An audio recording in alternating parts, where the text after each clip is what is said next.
Hello there, welcome to Fully Painted.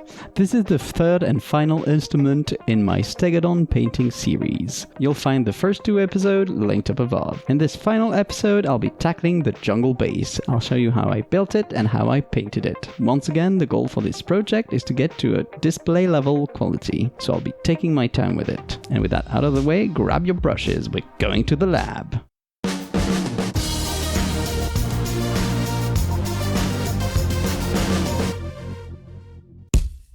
I start building the base with some cork sheets, here to get some quick elevation on the base. And then I try to blend it all with some milliput here, which admittedly costs a bit, so maybe find some clay or something. But yeah, the goal is to give some more organic shapes to all this elevation that I created with the cork. Once it's done, I stick my Stegadon in it to make sure of the placement. I get some footprints, as you can see, and it will help later when I assemble everything. I then cover the entire base with some texture paste. Here I'm using thick mud from Vallejo, which I find quite realistic because it's got some leaves and sticks and whatnot in it. And I blend it with other pastes. Here it's red oxide, which has more of a sandy texture. But yeah, I try to mash them all on the base for more natural result. And I cover everything. You can see on the sides I tried to blend even more the hills I created with some hot glue. It looks weirdish, but yeah, it's cheaper than milliput, I guess. So you could try that as well. Once it's all done, I want to add even more texture, of course, to the entire base. So I put some PVA glue everywhere I want, more stuff, and I begin to glue it down. Here it's some small rocks, and I add some coconut fiber as well, which I really like because I feel it looks very natural, and I add some sand as well. The more texture you add, the better. Try and get a lot of different texture going on any sort of foresty, jungly bases because it will look a lot more natural that way because nature is random and has a lot of things in it. Right now I'm gluing down some vines on the base as well. This is a very long process and I made all these vines myself out of strings. I put the strings in some brown paint and some PVA glue as well, which stiffened them quite a bit, and it makes the process a bit harder, I have to admit. I cut down these bits of strings in different lengths and most importantly different width and thickness, I should say rather. Some of them are quite thick, which I leave for the beginning of the vines, and then I made some thinner ones for the rest. The process takes quite a while because I have to stick one bit and then guess the path the vine is going to take and then put glue in and then bit by bit stick it down, hold it until the glue dries enough for the vine to stick down and then continue the process. As you can see, I stuck down a lot of other stuff in all the other bits on the base, mostly Stegadon bits. I think one is from the Ark of Sotek and another one is from the Stegadon kit, to give it more of a civilized, ruined temple vibe.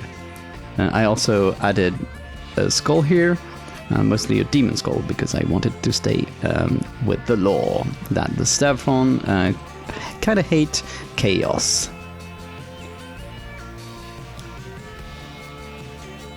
Once I'm done with this sticking everything down, I put a few coats of thinned down PVA to make sure everything is perfectly stuck and glued to the base before I start with the painting. I start the painting process by priming the bases. I first prime it all black and then do a zenithal with a brown paint, rattle can. And then I push on my zenithal with whiting shot from the airbrush this time. I try to focus on the front of the base because that's where the head of the Stegadon will be, and that's where I want the light to be. And as you can see, I angle it as if shooting at the Stegadon if it was standing there on the base. So focus on the front. And then I add a lot of different transparent paints on the base. So right now you see me shooting some green a bit everywhere. Some place that I feel need some moisture and whatnot. But I just don't leave it at the green. I use a lot of different colors, some browns, some reds and whatnot. The goal here, and I don't hesitate to overspray on other area I've sprayed before, like the green here. That means I get some various shades of green, some yellow, some dark bluish greens, etc. The idea is to add a lot of various colors to the painting, and that way it looks a lot more natural, because there's a lot of different colors going on in nature. If you don't have an airbrush, you can use a big brush and more transparent paints like inks or contrast and what have you. It'll just take a bit more time, but the result should be fairly similar and natural. I boost the shadows a bit, I keep adding different colors. See me hitting the sides here of the elevations.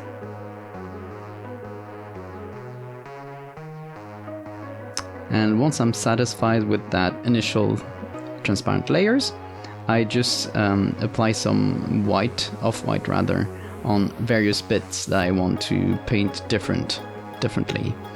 Here I hit the runes, some vines on the sides and some rocks, etc. The idea is I'm gonna hit them with transparent paint later on, but I want it all to shine and pop before I do that, otherwise they're gonna be way too dark. First layer of contrast here to the runes, to make them a bit yellowish. And I hit the vines as well, more stones, etc. The idea is I cover all the bits that I hit with my off-white. It kind of adds like a pre-shade here on those objects. I then boost the shadows of my runes, once again with contrast, used as glazes here, because contrast paint is really good, used as a glaze. And I try to keep the logic of volumetric highlights, so I hit the sides of those runes, because there you would be in shadow.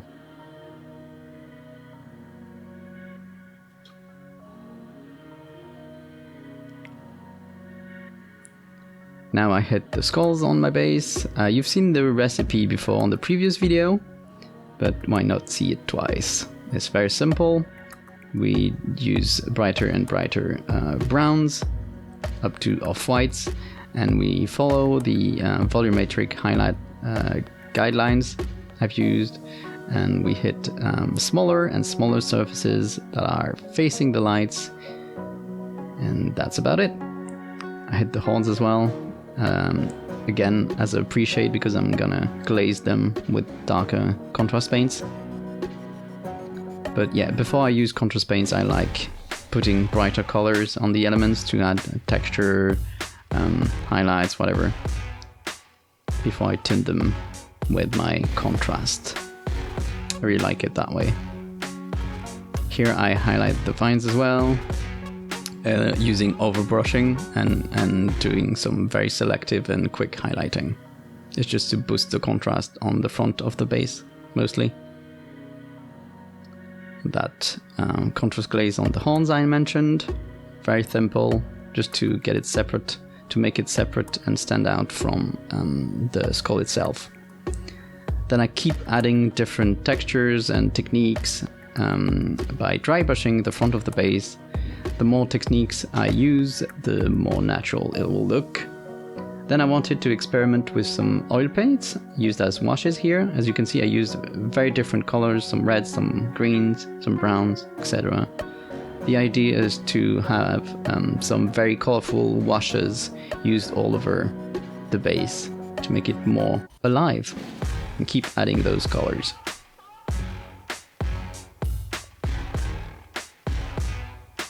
You can use any acrylic wash you want, obviously. Then, once I'm done with all that coloring and painting, I add a bit more life to the base by gluing some leaves on my vines. I made these with leaf punchers. I think the Green Stuff All ones. Then I wash my leaves to make them a bit darker and integrate them with the base. Some highlights on the side. And I'm happy with them. To keep the interest going and the life going, I add some plastic plants from aquariums.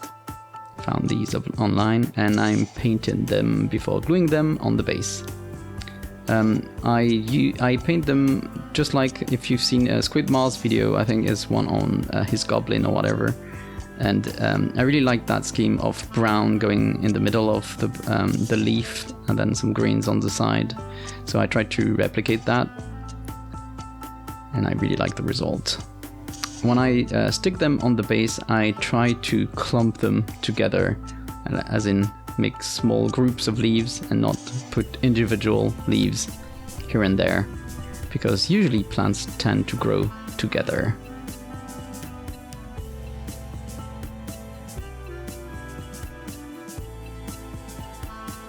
And that's the bases done.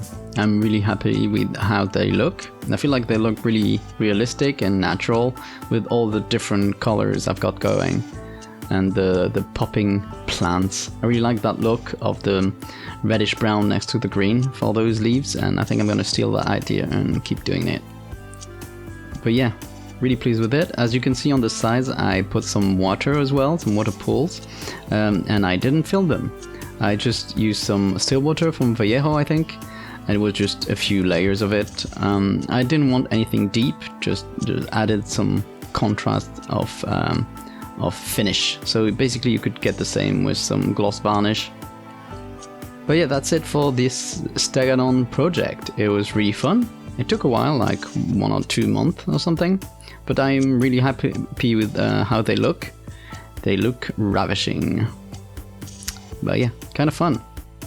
But that's it for this video. I hope you found it useful. If you liked it, please give it a like, and if you want to see more videos like this one, please consider subscribing. For the next one, I'll be showing you how to paint faces on Obi-Wan Kenobi from Star Wars Legion. But in the meantime, I have to attend a cooking class on thyme brownies. So until then, I hope you stay adventurous and that you keep painting, because painting is cool.